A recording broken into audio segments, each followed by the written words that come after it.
आज के इस युग में लोग कॉन्डोम का नाम लेते ही शर्मा जाते हैं। मगर क्या आपको पता है कि कॉन्डोम आज से नहीं बल्कि 18वीं और 19वीं शताब्दी से इस्तेमाल किया जा रहा है। ऐसा ही एक 200 साल पुराना कॉन्डोम एक शख्स ने कुछ रुपए में नहीं बल्कि 46,000 रुपए में खरीदा है।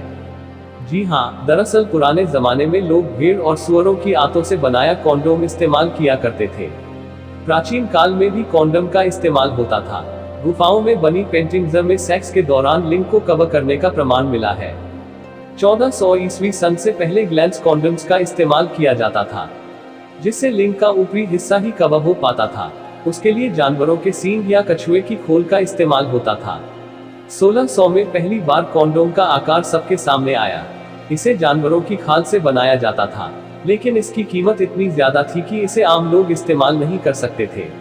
1839 में पहली बार चार्ल्स गुडियर ने रबर कॉन्डोम की खोज की, जिसकी कीमत जानवरों की खाल से बने कॉन्डोम से कहीं कम थी। 1919 में पहली बार ऐसा कॉन्डोम बना जो आज के कॉन्डोम से काफी हद तक मिलता जुलता था, और पहली बार ये कॉन्डोम आम लोगों के लिए मार्केट में उतारा गया था। 1957 में ड्यूरेक्स ने दुनिया का पहला लुब्रिकेटेड कॉन्डोम बाजार में उतारा था। 1979 में अमेरिका में कॉन्डोम के विज्ञापन पर लगी रोक को हटा दिया गया था और इसके सपोर्ट में कानून भी पास किया गया था।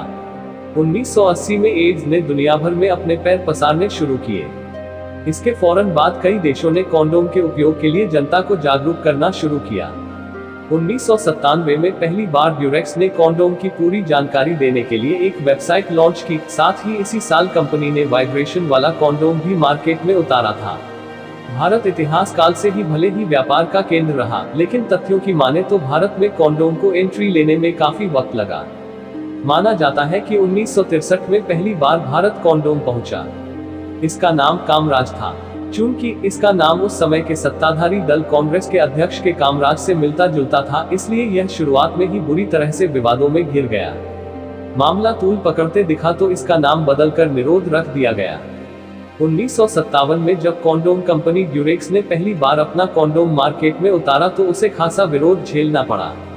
यहां तक कि अमेरिका को उसके विज्ञापन पर बैन तक लगाना पड़ा था। हालांकि 1979 में उसने विज्ञापन पर लगी रोक को हटा दिया गया था और इसके सपोर्ट में कानून भी पास कर दिया था। स्वीडन में सन 1640 में भेड़ के चमड़े से बने कॉन्डोम को सबसे ज्यादा पुराना माना जाता है। कॉन्डोम के बारे हर कोई जानता है। आज के समय में यह भले ही हमारी जिंदगी का एक अहम हिस्सा बन चुका हो, लेकिन इसका इतिहास बेहद ही पुराना है। 16वीं शताब्दी में कॉन्डोम जानवरों की आंत से बनाया जाता था, लेकिन वह काफी महंगा होता था। कुछ इतिहासकारों का दावा है कि कॉन्डोम का नाम डॉक्टर कॉन्डोम नाम के एक व्यक्ति के नाम पर रखा गया था, जिन्होंने 16वीं शताब्दी में किंग चार्ल्स द्वितीय को भेड़ के चमड़े से बना कॉन्डोम दिया था। फ्रांस की एक गुफा में एक अजीबोगरीब पेंटिंग मिली थी, जिसमें कॉन्डोम के आकार का एक चित्र बना पाया गया था। रिपोर्ट के मुताबिक यह पेंटिंग 1200 साल पुरानी बताई गई थी। हालांकि अभी तक यह स्पष्ट नहीं हुआ सबसे पहले मिस्र के लोगों ने कॉन्डोम का इस्तेमाल किया।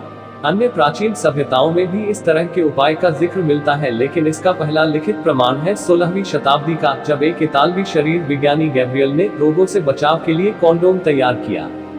फ्लेवर वाले कॉन्डोम से संभोग करते वक्त एक भीनी भीनी खुशबू आती है, जिससे जनानगों से आने वाली दुर्गंध नहीं सूंघनी पड़ती। और सबसे बड़ा फायदा यह है कि अगर आप ओरल सेक्स में एंगेज हो तो जिस फ्लेवर को आपकी पार्टनर पसंद करे उसी फ्लेवर का कॉन्डोम पहने। इससे आपकी पार्टनर को ओरल करने में वही टेस्ट मिलता है।